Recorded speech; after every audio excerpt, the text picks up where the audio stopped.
పవన్ కళ్యాణ్ జ్వరం వస్తే హైదరాబాద్ వెళ్ళిపోయాడని జగన్ విమర్శిస్తున్నాడు.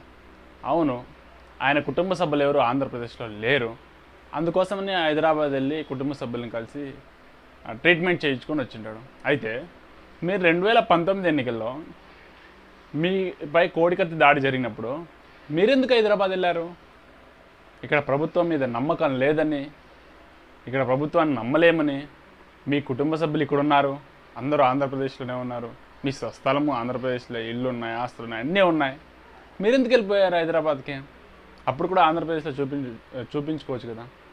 ఎందుకంటే అప్పుడున్న ప్రభుత్వం పైన మీకు నమ్మకం లేక ఎన్నికల సమయం. ఇప్పుడు కూడా అంతే. ఇప్పుడున్న ఈ జగన్మోహన్ రెడ్డి వైసీపీ ప్రభుత్వం పైన పవన్ కళ్యాణ్ గారికి నమ్మకం లేదు కాబట్టే హైదరాబాదే వెళ్తారు ఆరోగ్యం బాగాలేకపోతే. అర్థమైందా? Thank you. చూద్దాం.